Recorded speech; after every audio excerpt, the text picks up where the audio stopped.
Black teen CEO denied first class, airline CEO and FBI shocked by her truth. The flight attendant's practiced smile faltered as she looked from Zora Johnson's boarding pass to her face and back again. At 17, Zora was used to the double takes, the subtle shifts in expression, the barely concealed surprise when people realized she was the founder and CEO of ZJ Tech Solutions, one of the fastest-growing cybersecurity startups in the country. "I'm sorry, but there seems to be a mistake," the flight attendant said, her voice dropping to a whisper as the line of first-class passengers grew restless behind Zora. "This boarding pass is for first class." Zora straightened her shoulders, her tailored charcoal blazer a gift she'd bought herself after securing her first million-dollar contract, suddenly feeling like armor. "Yes, I'm aware."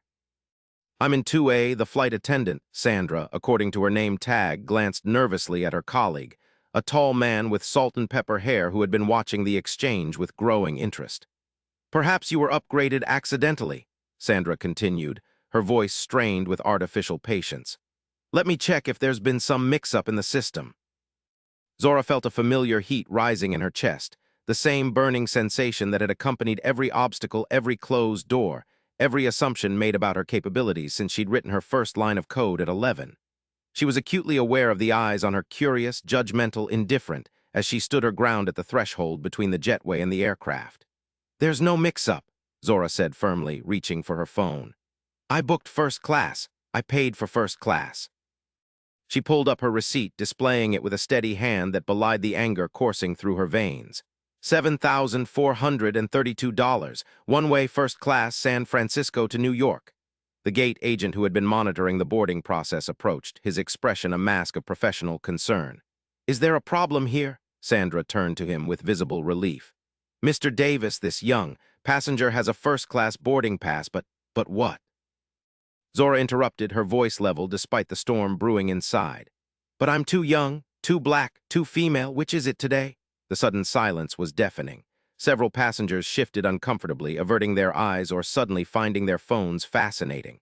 Others watched with undisguised interest, waiting for the drama to unfold. Mr. Davis cleared his throat.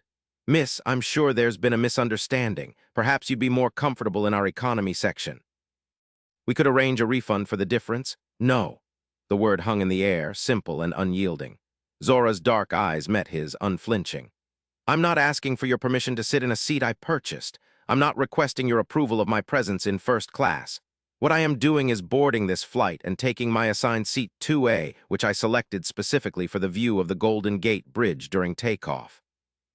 In that moment, as tension crackled in the air between them, none of them could have predicted how this seemingly routine act of discrimination would snowball, reaching the desk of Atlantic Airways' CEO, triggering an FBI investigation, and ultimately revealing a truth so shocking it would force an entire industry to confront its darkest biases.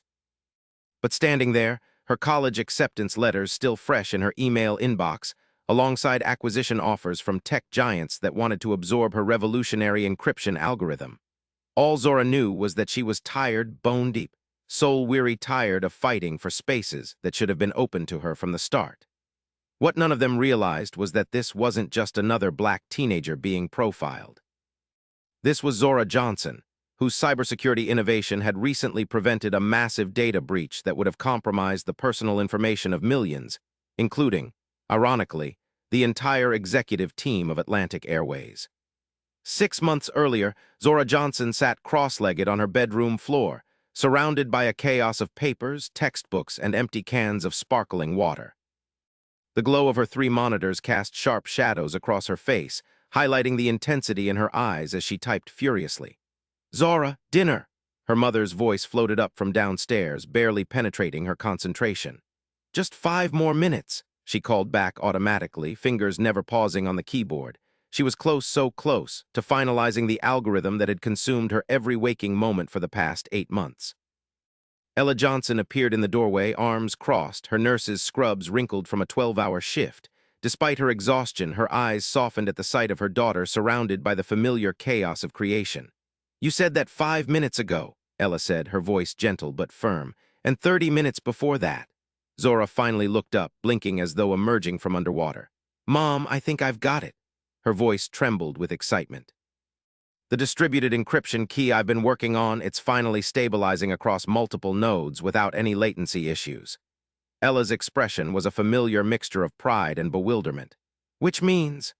It means, Zora said, pushing herself to her feet and stretching, that I might have just created the most secure encryption protocol on the planet. She grinned, suddenly looking every bit the teenager she was rather than the prodigy who had started coding before she could properly write her name. Ella crossed the room and hugged her daughter tightly. That's wonderful, baby, she pulled back, studying Zora's face. Does this mean you might actually sleep tonight? Zora laughed. Maybe, but first I need to run a few more tests and then— First, Ella interrupted firmly, you need to eat a proper meal. The algorithm will still be there after dinner. As they descended the stairs of their modest Oakland home, Zora's twin brother Jamal emerged from his room, headphones around his neck and basketball under his arm. The genius finally emerges, he teased, bumping his shoulder against hers affectionately. The jock finally speaks, she retorted with equal affection. Their banter was interrupted by the sharp ring of Ella's phone. She glanced at the screen and sighed. It's the hospital, I might need to go back in. She answered, moving toward the kitchen, her voice dropping into the professional tone she reserved for work calls. Jamal and Zora exchanged glances. It was a familiar scenario, their mother being called back for emergency shifts, dinners interrupted, plans rearranged. Since their father's death 3 years ago, Ella had been working double shifts to keep them in their home, to maintain Zora's access to the technology she needed, to ensure Jamal could attend the basketball camps that might lead to college scholarships. I can heat up the casserole, Jamal offered as they followed their mother into the kitchen. Ella ended her call with a weary nod. Multiple car pileup on the freeway, they need all hands. She moved quickly, gathering her purse and keys. There's chicken casserole in the fridge, make sure you both eat vegetables. Mom, Zora said, catching her hand, you've been working since 6 this morning. People need me, baby. Ella squeezed her daughter's hand. It's like the world is going to need whatever you're creating up there. She kissed Zora's forehead, then Jamal's cheek. Don't wait up, love you both. And then she was gone, the front door closing behind her with a soft click. Jamal opened the refrigerator, pulling out the casserole. One day, he said quietly, she won't have to work like this. One day soon, Zora promised, taking plates from the cabinet. She hesitated, then added, Jamal, I think this encryption thing is actually going to work. Like really work? He glanced at her, recognizing the tone in her voice, the one that meant she wasn't just excited but certain. How big are we talking? Remember when Dad used to say that the person who could truly secure data in the cloud would change the world? Jamal nodded, his expression softening at the mention of their father, who had been a network security specialist before cancer had taken him too soon. I think I figured it out, Zora said simply. Jamal stared at her for a long moment, then set down the casserole dish. Without a word, he pulled her into a fierce hug. He would be so proud of you, Zora buried her face in her brother's shoulder, allowing herself a moment of vulnerability. I wish he could see it. He can, Jamal said with quiet conviction. Trust me, he can. The next morning, Zora sat across from Mrs. Taylor, her AP computer science teacher and longtime mentor. The school's computer lab was empty this early, the rows of outdated desktops silent sentinels to their conversation. You've done what? Mrs. Taylor's eyes widened behind her tortoiseshell glasses. Zora slid her laptop across the table. I've created a distributed encryption algorithm that can secure data across multiple cloud platforms simultaneously without compromising processing speed. She couldn't keep the excitement from her voice. It's self-healing too. If one node is compromised, the others automatically compensate without any data loss. Mrs. Taylor adjusted her glasses and began examining the code on the screen, her expression transforming from skepticism to astonishment as she scrolled. Zora, she said finally, looking up. This is extraordinary. This is beyond graduate-level work. This is beyond most professional work I've seen. Zora tried to contain her smile, but it broke through anyway. So you think it has potential? Mrs. Taylor gave a short, incredulous laugh. Potential? Zora, do you have any idea what you've created here? This could revolutionize cybersecurity. This could be worth millions, maybe more. That's why I needed your advice, Zora said, suddenly serious. I don't know what to do next. Do I try to sell it, patent it, start a company? She ran a hand through her tight curls. I'm 17. No one's going to take me seriously.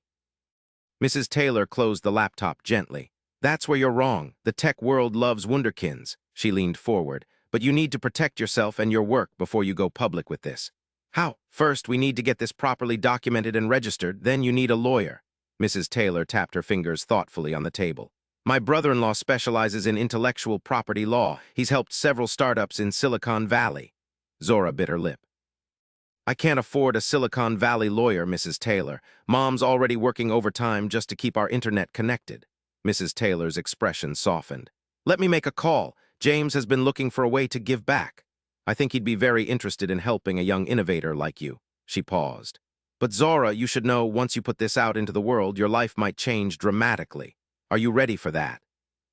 Zora thought about her mother's exhausted face, about the bills piling up on the kitchen counter, about the college acceptance letters that had arrived with insufficient scholarship offers.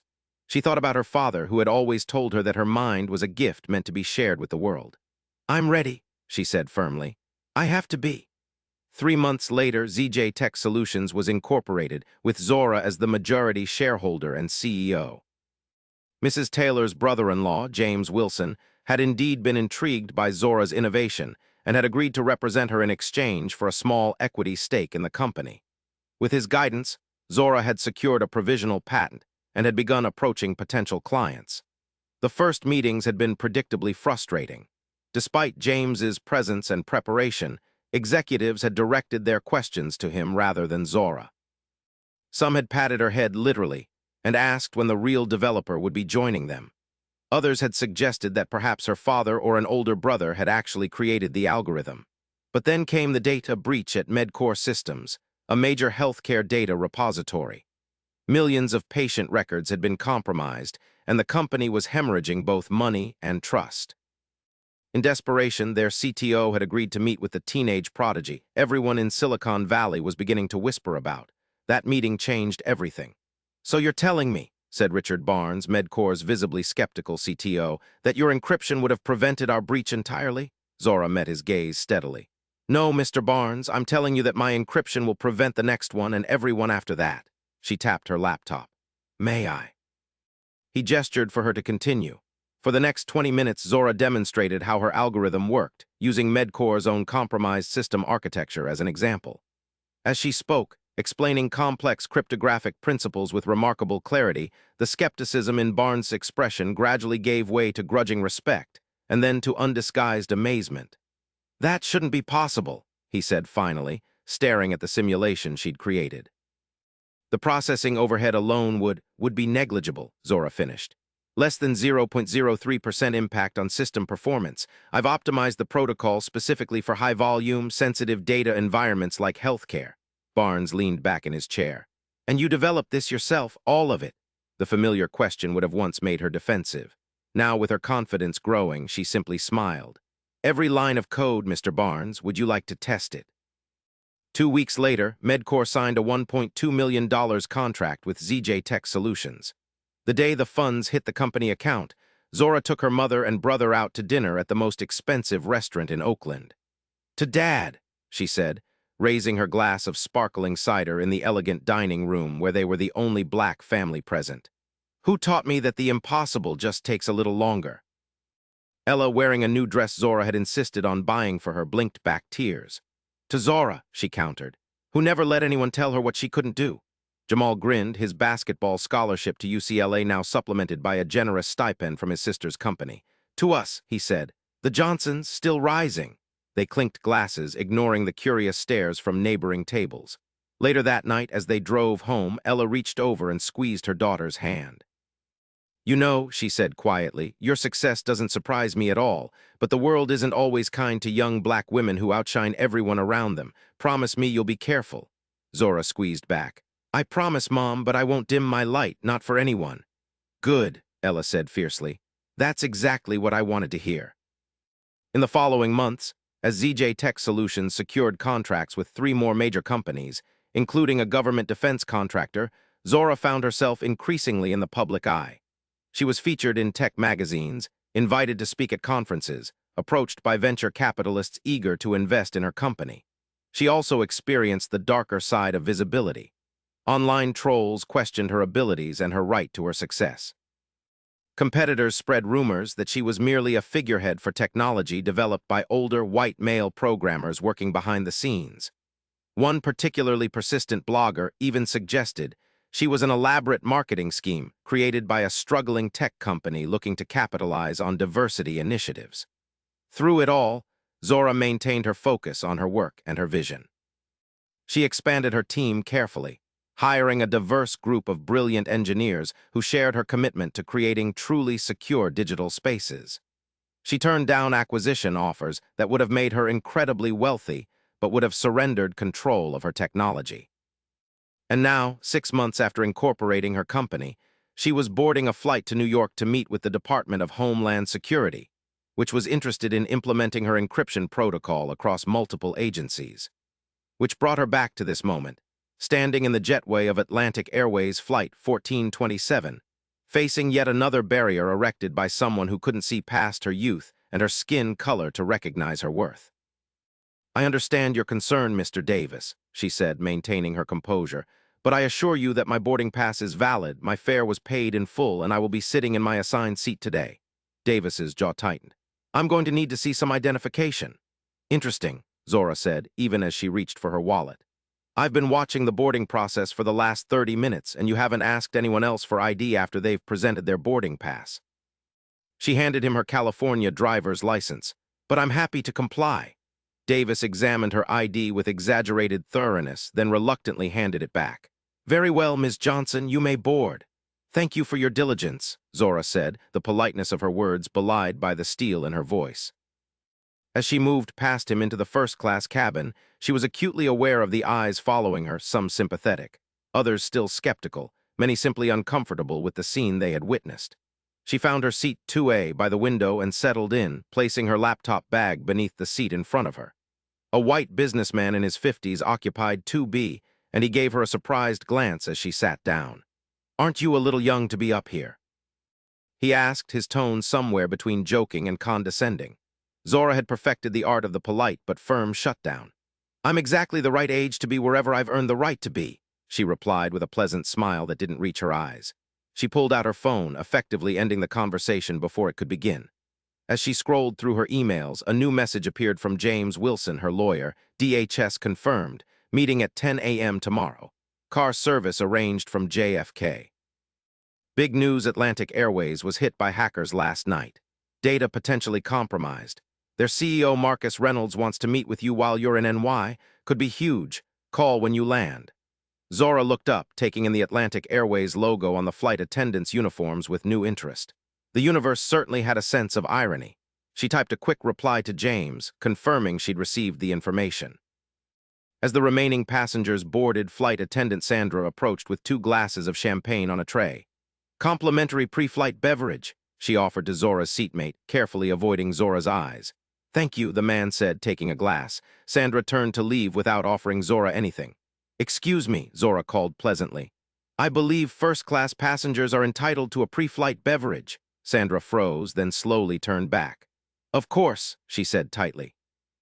"Would you like champagne or perhaps orange juice?" The assumption was clear, and for a moment Zora was tempted to request apple juice just to lean into the infantilization. But that wasn't who she was. "Champagne would be lovely," she said. "Thank you." Sandra nodded stiffly and left, returning moments later with a glass that she placed on Zora's tray table without meeting her eyes. Zora took a sip, allowing herself to enjoy the crisp, effervescent taste despite the circumstances of its arrival.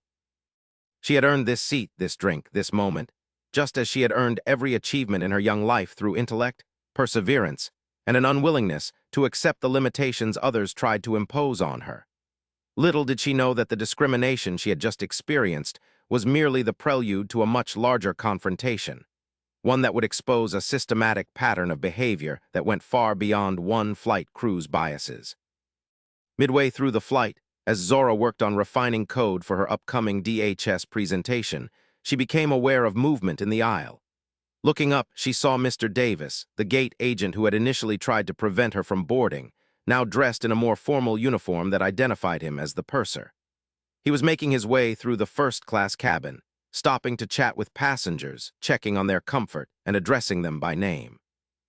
When he reached Zora's row, he paused, his practiced smile faltering slightly. "Mr. Thornton," he said warmly to Zora's seatmate, "I hope everything is to your satisfaction today?" "Excellent as always, Thomas," the man, apparently a regular Atlantic Airways customer, replied. Davis nodded, then with visible reluctance turned to Zora. "Ms. Johnson, is there anything you need?" The formal courtesy was technically correct, but delivered with such transparent insincerity that several nearby passengers glanced over. "Actually, yes," Zora said, keeping her voice even. "I'd like to know why my boarding pass was questioned when no one else's was, why I was asked for ID after already having my boarding pass scanned at the gate, and why the flight attendant initially skipped offering me a beverage." Davis's smile hardened into a grimace. "I assure you, Ms. Johnson, Atlantic Airways provides equal service to all our passengers regardless of race, gender, or age." "Then we appear to have different definitions of equal service," Zora replied. "But since you've asked if I need anything, yes, I'd like to speak to the captain." Davis blinked, clearly caught off guard. "The captain is occupied with flying the aircraft, Ms. Johnson." "Of course he is, after we land then." "I'm afraid that won't be possible."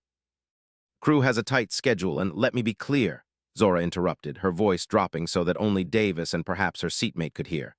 "What I experienced during boarding was discrimination, period. I have two options. I can file a formal complaint with your corporate office and the FAA, or I can speak directly with the captain about what happened and how Atlantic Airways plans to address it.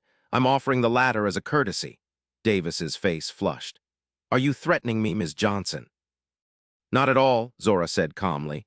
"I'm informing you of my intention to ensure that what happened to me today doesn't happen to anyone else tomorrow. The choice of how we proceed is entirely yours." After a tense moment, Davis nodded stiffly. "I'll see what can be arranged after we land." "Thank you," Zora said, returning her attention to her laptop, effectively dismissing him. As Davis moved away, Mr. Thornton leaned slightly toward her. "That was impressive," he said quietly. Zora glanced at him, raising an eyebrow. "Standing up for yourself shouldn't have to be impressive. It should be expected." "Fair point," Thornton conceded. He hesitated, then added, "For what it's worth, I noticed what happened during boarding. It wasn't right." "Yet you said nothing," Zora observed, not unkindly but matter-of-factly. Thornton had the grace to look uncomfortable. "You're right, I should have." Zora studied him for a moment. "It's never too late to start speaking up, Mr. Thornton." He nodded slowly. Richard Thornton, I'm the CFO at Meridian Biotech." "Zora Johnson, CEO of ZJ Tech Solutions." Recognition flickered in his eyes. "Wait, the encryption algorithm that's been making waves, that's you?" "That's me," Zora confirmed with a small smile. "My God," Thornton said, genuine admiration replacing his earlier condescension. "Our CTO has been talking about your work for months. We've been considering approaching your company about implementing your protocol." "Have your people call my people," Zora said with just enough humor to soften the boundary she was establishing. She returned to her work, but not before noticing the newfound respect in Thornton's eyes, and the irony that it took the revelation of her professional status, rather than her humanity, to earn it. When the plane landed at JFK, Zora remained in her seat as the other first-class passengers disembarked.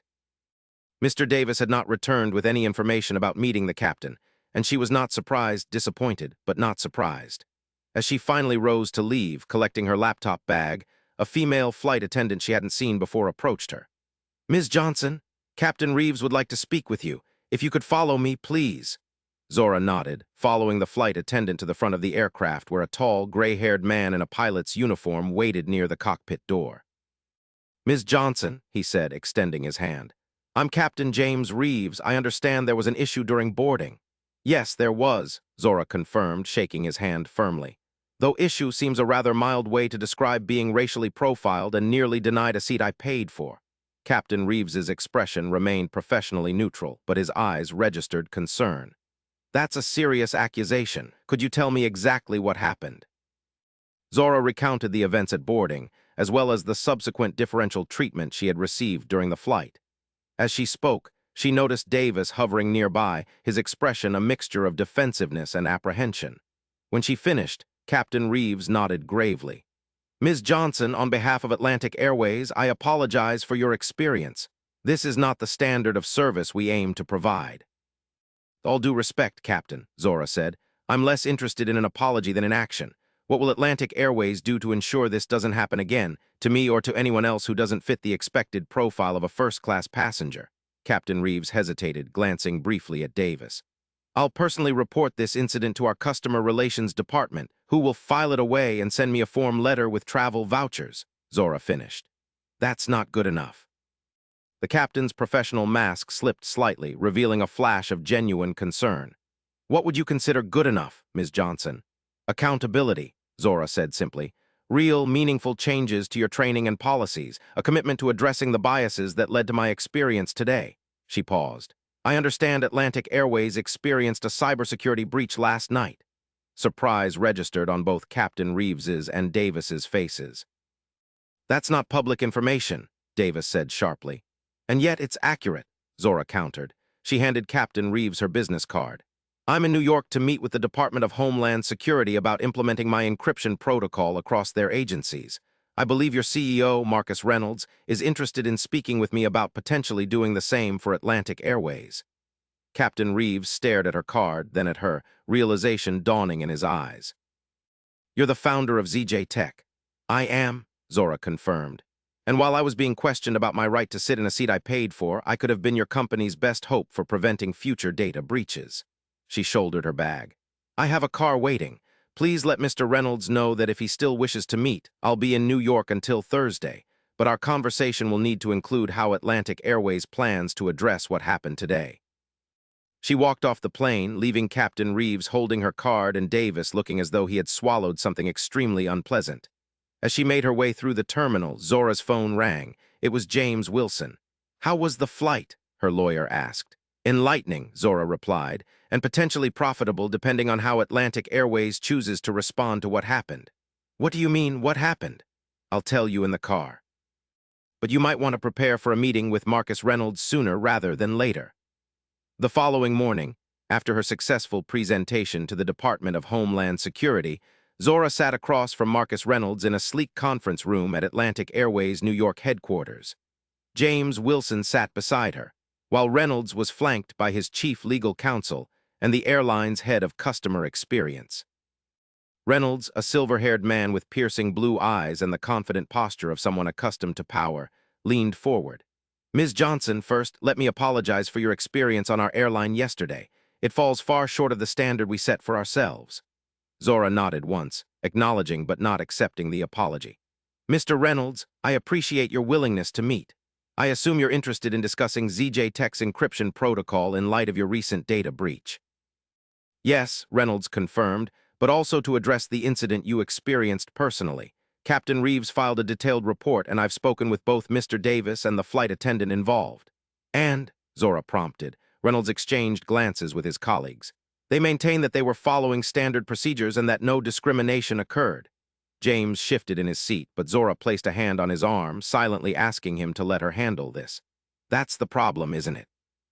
She said quietly, if your standard procedures result in a black teenager with a valid first-class ticket being questioned, challenged, and treated differently than white passengers, then your procedures themselves are discriminatory, whether your staff recognizes it or not.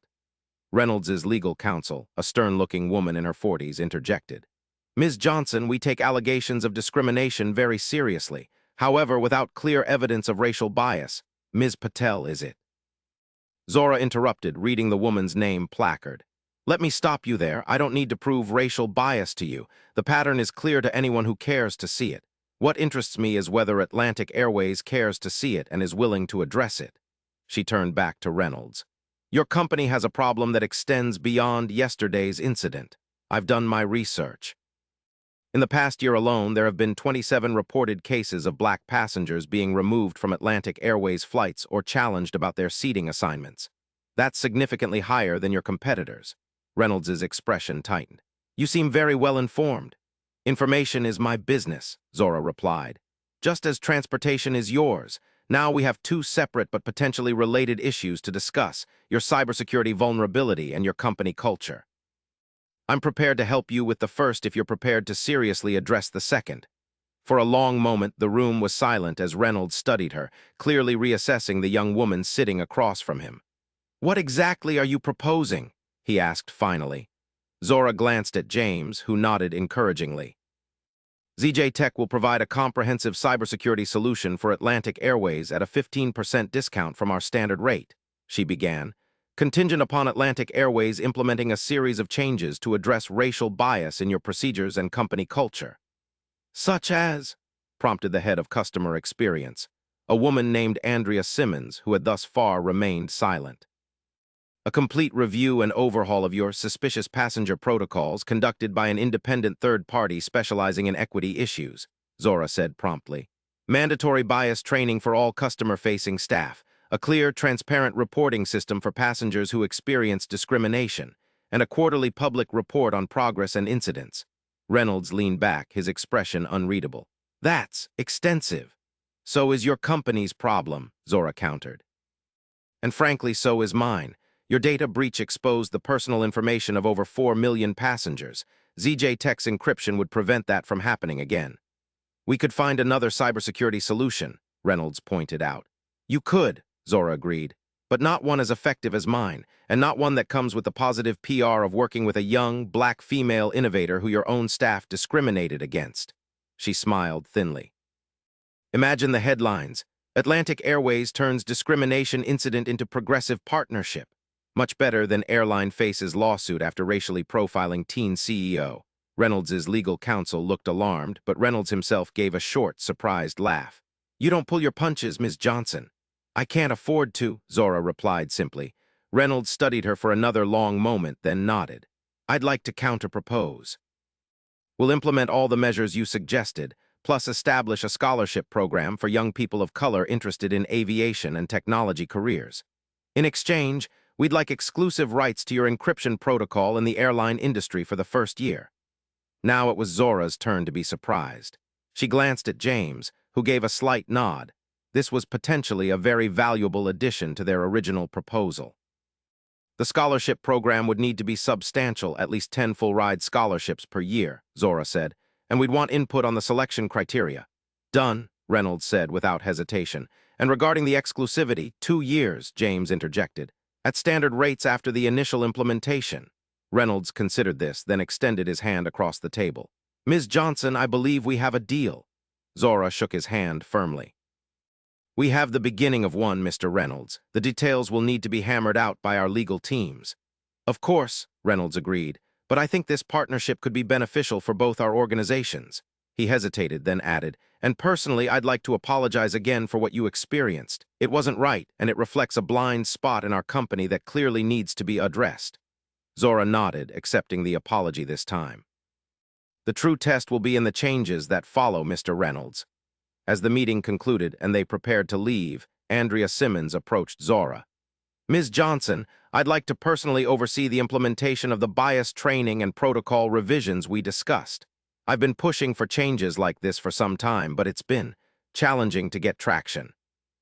Zora recognized the careful wording for what it was, a hint at the resistance Simmons had faced as the only woman of color on Atlantic Airways' executive team. I'd welcome your involvement, Ms. Simmons, Zora said. And if you ever need external validation for why these changes are necessary, please don't hesitate to contact me. Simmons smiled gratefully. Thank you. I have a feeling this partnership is going to create waves far beyond cybersecurity. That's the plan, Zora replied with a smile of her own.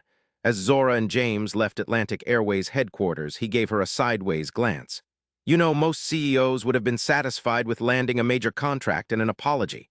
I'm not most CEOs, Zora said simply. No, James agreed with a chuckle. You certainly are not. What neither of them knew was that their conversation had been overheard by someone who would take their words in a direction they never intended, someone whose actions would soon bring the FBI into their orbit and expose a shocking truth about discrimination in the airline industry. 3 weeks later, Zora was back in her Oakland office, reviewing the final contract with Atlantic Airways when her phone rang. It was Andrea Simmons. Ms. Johnson, Simmons said, her voice tense. We have a situation that may affect our agreement. Zora straightened in her chair. What kind of situation? Someone has leaked internal data from Atlantic Airways, specifically documentation of passenger incidents categorized by race. It doesn't look good for us. The FBI has been called in because the leak appears to involve illegal access to our systems. Zora frowned. That's concerning, but I don't see how it affects our agreement. If anything, it reinforces the need for both the cybersecurity upgrades and the bias training we discussed. The thing is, Simmons continued hesitantly, the leak happened right after our meeting, and there's been speculation that you might have used your expertise to access our systems and expose this information. For a moment, Zora was too stunned to respond. Are you suggesting that I hacked into Atlantic Airways systems? I'm not suggesting it, Simmons clarified quickly. But others within the company are, given the timing and your expressed interest in exposing our issues with racial bias. Zora took a deep breath, fighting to keep her voice level. Ms. Simmons, I don't need to hack into your systems to expose something that's already evident from public complaints and my own experience. Moreover, doing so would be illegal and completely contrary to my company's ethics and my personal integrity. I believe you, Simmons assured her. But the FBI will want to speak with you, and I thought you should know before they contact you. I appreciate the warning, Zora said, her mind racing. Is there anything else I should know about this leak? What exactly was revealed? Simmons hesitated. It's extensive. Internal emails discussing how to handle certain types of passengers, training materials that specifically flag young black men as potential security risks.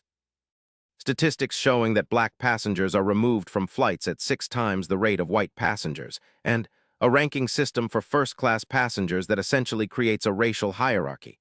Zora closed her eyes briefly. It was worse than she'd imagined and exactly what she'd suspected. Thank you for telling me, Miss Simmons. I'll contact my lawyer immediately. After ending the call, Zora immediately dialed James Wilson. We have a problem, she began and explained the situation. James was silent for a moment after she finished. This is serious, Zora. Being investigated by the FBI could damage your reputation and your company, even if you're ultimately cleared. I know, Zora said grimly, but I didn't do this, James. I know you didn't, he assured her. But we need to be proactive. I'll reach out to some contacts I have at the Bureau, try to get a sense of how they're approaching this investigation. In the meantime, don't speak to anyone about this without me present. Understood. After hanging up, Zora sat motionless, staring at her computer screen without really seeing it. The irony was bitter. She was being suspected of a cybercrime because she had called out racial discrimination. It was as if the system were conspiring to put her in exactly the box it had created for her. The angry black woman who would break the rules to make a point. But she hadn't broken any rules. She had worked within the system, using her leverage as a valuable potential business partner to push for change. And now, someone else's actions threatened to undo everything she had accomplished.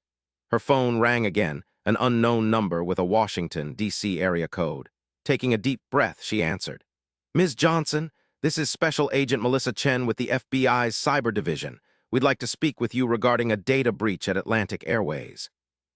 Following day, Zora sat in a sterile conference room at the FBI's San Francisco field office. James Wilson was beside her, his expression professionally neutral but his posture protective. Across from them sat Special Agent Chen, a sharp-eyed woman in her 30s, and her partner, Special Agent Derek Morgan, an older black man with a no-nonsense demeanor.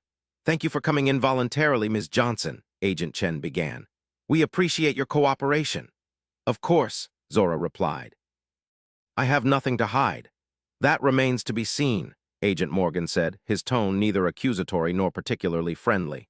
We'd like to ask you some questions about your recent interactions with Atlantic Airways. James leaned forward slightly. Before we begin, agents, I'd like to clarify my client's status in this investigation. Is Ms. Johnson a suspect, a person of interest, or simply a witness? The agents exchanged glances. At this point, Ms. Johnson is a person of interest, Agent Chen said carefully. The timing of the data leak coming so soon after her meeting with Atlantic Airways executives has raised questions. Questions aren't evidence, James pointed out. No, Agent Morgan agreed. They're not, which is why we're here to get Ms. Johnson's perspective before drawing any conclusions. Zora nodded. I'm happy to provide it. I did not hack into Atlantic Airways systems. I did not leak their data. And I had no involvement in whatever breach you're investigating. Can you walk us through your interactions with Atlantic Airways, starting with your flight on April 15th? Agent Chen requested. Zora recounted her experience on the flight, the subsequent meeting with Marcus Reynolds and his team, and the agreement they had reached. She was careful to be thorough and precise, aware that any inconsistency could be interpreted as deception. And you were satisfied with the outcome of that meeting? Agent Morgan asked, watching her closely. Yes, Zora said firmly. Atlantic Airways agreed to all of our conditions, plus establishing a scholarship program. I had no reason to undermine an agreement that achieved everything I was seeking. Agent Chen made a note. Yet just days later, someone leaked exactly the kind of information that supported your claims about racial bias within the airline, which only reinforces that I had no motive to leak it, Zora countered. The agreement was already in place. Exposing that information publicly could have jeopardized it. Unless, Agent Morgan suggested, you didn't trust them to follow through and wanted to apply public pressure. James intervened. This is speculation, agents. Do you have any actual evidence linking my client to the breach? The agents exchanged another glance. We've traced the breach to a virtual private server registered under the name Z-Justice, Agent Chen said. Given the similarity to your company name, ZJ Tech Solutions, that raised obvious questions. Zora's eyebrows shot up. That's your evidence, a vague similarity in names. I don't control who uses what variation of my initials online. We're also looking at the technical aspects of the breach, Agent Morgan added. The method used bears similarities to some of the security testing protocols described in your patent application. Now Zora understood their suspicion, and it made her blood boil. My encryption protocol is designed to prevent exactly this type of unauthorized access. The fact that someone might have studied my publicly available work and adapted it for illegal purposes doesn't make me responsible for their actions. Ms. Johnson, Agent Chen said, her tone softening slightly, we're not making accusations. We're following the evidence where it leads. If you're not involved, helping us understand what happened is in your best interest. Zora took a deep breath, calming herself. You're right, and I want to help, but I need to be clear I did not do this, and more importantly, I believe whoever did may be trying to frame me. The agents looked interested at this. Why do you say that? Agent Morgan asked. The server name, the timing, the use of techniques similar to mine, it's too convenient. Zora leaned forward. Someone wants you to suspect me. The question is, who stands to benefit from damaging both Atlantic Airways and my reputation simultaneously? Agent Chen tapped her pen thoughtfully against her notepad. Do you have any theories? Several, Zora admitted, but before I start pointing fingers without evidence, which is exactly what I'm asking you not to do with me, I'd like to propose something that might help your investigation. We're listening, Agent Morgan said. Let me analyze the breach, Zora suggested. Not directly, I understand that would be inappropriate given that I'm a person of interest. But let me review the technical reports, the logs, the methods used. I might be able to identify aspects that another security expert would miss. James looked startled. Zora, I'm not sure it's actually not an unusual request in cybercrime cases, Agent Chen interrupted, surprising them both. We sometimes consult with security experts who have unique insights into specific types of breaches. Even when those experts are persons of interest? James asked skeptically. It would be under supervised conditions, Agent Morgan clarified, and it could either clear Ms. Johnson or provide further evidence against her. I'm confident it will be the former, Zora said firmly, because I know I didn't do this, and I think I can help you find out who did. After a brief private consultation with James, during which he expressed significant reservations but ultimately deferred to her judgment, Zora was granted access to the technical details of the breach. What she discovered would shock everyone involved and expose a truth far more complex than a simple case of hacktivism. 2 days later, Zora was back at the FBI field office, this time in a larger conference room. Present were Agents Chen and Morgan, James Wilson, Marcus Reynolds, and Andrea Simmons from Atlantic Airways, and 2 additional FBI cybersecurity specialists. Thank you all for coming, Agent Chen began. Ms. Johnson has analyzed the technical aspects of the breach and has some findings to share. Zora stood, connecting her laptop to the room's display system. What I'm about to show you is going to be difficult for some of you to accept, she began, looking directly at Reynolds. But it's supported by the evidence. She pulled up a series of network diagrams, access logs, and code snippets. The breach of Atlantic Airways systems was not a traditional external hack. It was an inside job, but not in the way you might think. Reynolds frowned. What does that mean? It means, Zora explained, that the data wasn't stolen at all. It was deliberately exposed by someone with authorized access to these systems. She advanced to the next slide. Specifically, by someone in Atlantic Airways' IT department who has been documenting these discriminatory practices for years. The room fell silent as Zora continued. This person created a program that automatically compiled and categorized incident reports involving passengers of different races. They built a database tracking discriminatory patterns that the airline was officially ignoring. And when they heard about my agreement with Atlantic Airways, they decided it was time to make that information public. How can you be sure of this? Agent Morgan asked. Zora highlighted several portions of code on the screen. Because the program that gathered this data has been running on Atlantic Airways servers for at least 3 years. It wasn't inserted during a breach. It's been there all along, collecting evidence. Reynolds's face had grown increasingly flushed during Zora's presentation. This is outrageous. You're saying one of my employees has been spying on company operations for years. I'm saying, Zora corrected gently, That one of your employees has been documenting what the company should have been monitoring itself, systematic discrimination against passengers of color. Agent Chen leaned forward. Ms. Johnson, this is very interesting, but it doesn't explain why the server used to release this information was named Z-Justice, or why the methods used bear similarities to your work. Actually, it does. Zora pulled up another screen showing a series of employees who had accessed her company's website and public technical documentation.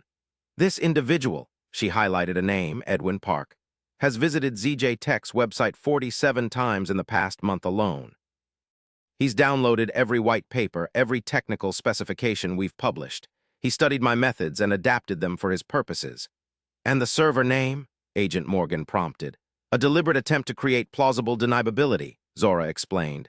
If the breach was traced, the name would point to me rather than to him. It wasn't meant to frame me so much as to create confusion about the source. Reynolds was now flipping through a personnel directory on his phone. Edwin Park is a senior network administrator who's been with us for 8 years. Why would he do this? Andrea Simmons cleared her throat. I can answer that, she said quietly. Edwin has filed 6 internal complaints about discriminatory practices over the past 4 years. All of them were dismissed or buried. She looked directly at Reynolds. The last one was after his parents, both Korean-American, were removed from a flight because another passenger complained they were speaking suspiciously in Korean. Reynolds had the grace to look uncomfortable. I wasn't aware of these complaints. That's the point, Simmons said. The system is designed to make these complaints invisible unless someone is specifically looking for them. She turned to the FBI agents. I'm not condoning what Edwin did, but I understand his frustration. When legitimate channels fail, people sometimes take matters into their own hands. Agent Chen nodded thoughtfully. We'll need to speak with Mr. Park, of course, but this certainly changes the direction of our investigation. She looked at Zora. And it appears to clear you of any involvement, Ms. Johnson. I appreciate that, Zora said, but I'm more concerned about what happens next, both to Edwin Park and to the issues his actions have exposed. Reynolds straightened in his chair. Atlantic Airways will cooperate fully with the FBI's investigation. As for Mr. Park, his actions, regardless of his intentions, violated company policy and potentially the law. And the discrimination his program documented, Zora pressed. What about that? Our agreement stands, Reynolds said firmly. In fact, given these revelations, I believe we need to accelerate our implementation of the changes we discussed. Agent Morgan, who had been mostly quiet, spoke up. Mr. Reynolds, I should inform you that the FBI's Civil Rights Division will likely be reviewing this material as well. Systematic discrimination in public accommodations falls under their jurisdiction. Reynolds paled slightly but nodded. We understand, and we're committed to addressing these issues. Zora turned to the agents. What will happen to Edwin Park? That's not entirely up to us, Agent Chen said. It will depend on whether Atlantic Airways presses charges, and on the U.S. Attorney's assessment of whether federal computer crime laws were violated. All eyes turned to Reynolds, who found himself in the uncomfortable position of being the potential prosecutor of someone who had exposed his company's discriminatory practices. I'll need to consult with our board and legal team, he said carefully. But speaking personally, I would prefer to handle this internally rather than criminally. Mr. Park clearly believed he was acting as a whistleblower. A wise approach, James Wilson commented. Criminal charges would only increase public scrutiny of the underlying issues. As the meeting concluded, Zora found herself standing next to Andrea Simmons in the hallway outside the conference room. You know, Simmons said quietly, when I first heard about your experience on our airline, I was ashamed but not surprised. I've been fighting these battles from the inside for years with limited success. She shook her head. It shouldn't take a teenage CEO and an FBI investigation to force change. No, Zora agreed. It shouldn't, but sometimes that's what it takes, people with different kinds of power working from different angles toward the same goal. Simmons nodded. I'm grateful for your part in this, Ms. Johnson, both for standing your ground that day on the plane and for helping to clear an innocent man today. Edwin Park isn't entirely innocent, Zora pointed out. He did violate company policies and possibly the law. True, Simmons acknowledged, but his heart was in the right place, and sometimes that matters more than the rules. Zora considered this. Maybe, but I think what matters most is that we create systems where people don't have to choose between following the rules and doing what's right. Simmons smiled. That's a world I'd like to live in. Me too, Zora said. And I'm not willing to wait for someone else to build it. 6 months later, Zora stood at a podium in the grand ballroom of the Waldorf Astoria in New York, looking out at the faces of some of the most powerful people in the tech and transportation industries. She was there to receive the Innovation for Equity Award, a prestigious recognition of her work not only in cybersecurity, but in leveraging her success to create meaningful social change. "When I boarded that Atlantic Airways flight 6 months ago," she began, "I was just a 17-year-old girl who wanted to sit in the seat she had paid for. I didn't set out to expose systematic discrimination or to trigger an industry-wide reckoning with racial bias." She paused, her eyes finding Marcus Reynolds in the audience. He nodded slightly, acknowledging what they both knew, that their confrontation had ultimately led to positive change. "But sometimes," Zora continued, "the most important innovations aren't technological at all. Sometimes they're about recognizing patterns that have been hiding in plain sight. Sometimes they're about asking why things are the way they are and refusing to accept that's just how it is as an answer." In the 6 months since the FBI investigation, Atlantic Airways had implemented all of the changes Zora had proposed, plus additional measures recommended by an independent audit. The scholarship program for young people of color in aviation and technology had been launched with its first cohort of 15 students. Edwin Park, rather than being prosecuted, had been reassigned to a new role overseeing the implementation of anti-discrimination measures within the company. And ZJ Tech Solutions had grown exponentially, with Zora's encryption protocol now protecting the data of millions of users across multiple industries. She had been featured on the cover of Time magazine's Innovators issue, had testified before Congress on cybersecurity and equity in tech, and had become a role model for young black girls interested in STEM fields. If you've been moved by this story, I invite you to subscribe to At Preciphistories, where we explore complex moral questions through immersive narratives that challenge assumptions and inspire growth. "The lesson I've learned," Zora continued, "is that true innovation requires courage, not just the courage to create something new, but the courage to challenge systems that resist change. It requires us to see problems not as insurmountable obstacles, but as opportunities to build something better." She thought about her mother, who was sitting in the front row, tears of pride shining in her eyes. She thought about her brother, now in his second year at UCLA. She thought about her father, whose belief in her potential had never wavered. "I accept this award not as a recognition of what I've accomplished, but as a reminder of what still needs to be done. Because the work of creating equitable systems, whether technological or social, is never finished. It requires constant vigilance, continuous improvement, and a commitment to seeing the humanity in everyone." As she concluded her speech to thunderous applause, Zora felt a profound sense of purpose that went beyond code and algorithms. She had learned that her greatest power lay not just in what she could build, but in what she could change and in inspiring others to do the same.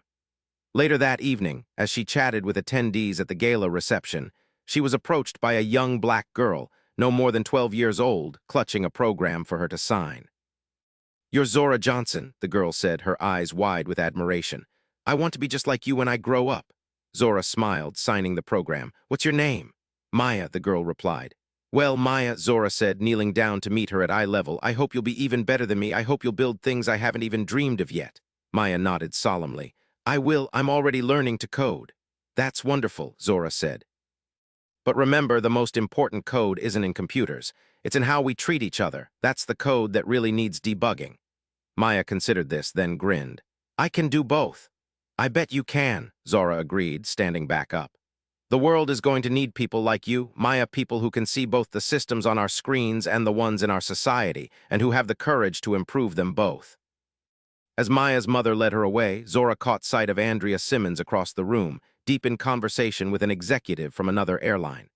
Simmons had recently been promoted to Chief Experience Officer at Atlantic Airways with a specific mandate to ensure equitable treatment for all passengers.